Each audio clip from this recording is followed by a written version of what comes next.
బంగారు, మధ్యాహ్నం ఎండలో ఆడొద్దు. బాగా ఎండ ఉన్నప్పుడు డీహైడ్రేషన్ వచ్చే అవకాశం ఎక్కువగా ఉంటుంది. మధ్యాహ్నం ఇంట్లోనే ఉండి ఇండోర్ గేమ్స్ ఆడుకోవాలి. అవును, చాలా బాగుంది కదా.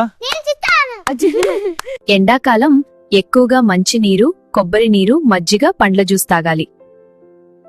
మధ్యాహ్నం ఎండలో బయటకు వెళ్లొద్దు. అది ఎక్కువ వేడి ఉండే సమయం. ఇంట్లో గది చల్లగా గాలి వచ్చేలా ఉండాలి. అవును, పిల్లలు హాయిగా ఉంటారు. హాయిగా ఉంది. పిల్లలకి శుభ్రత చాలా ముఖ్యం. చేతులు తరచుగా కడగడం అలవాటు చేయాలి. అవునమ్మా. ఈ పండ్లు, కూరగాయలు జీర్ణం సులభంగా అవుతాయి. అవునమ్మా, చాలా రుచిగా ఉంది. అవునురా, తాజా ఆహారం ఎప్పుడూ మంచిదే. పిల్లలకు కాటన్ బట్టలు వేయండి. ఇవి చెమట తగ్గించి చల్లగా ఉంచుతాయి. పిల్లలకు దోమలు కొట్టకుండా నెట్ సేఫ్ ప్రొటెక్షన్ తీసుకోవాలి. చిన్న జాగ్రత్తలు, పెద్ద ఆరోగ్యం. మన పిల్లల ఆరోగ్యం మన చేతుల్లోనే.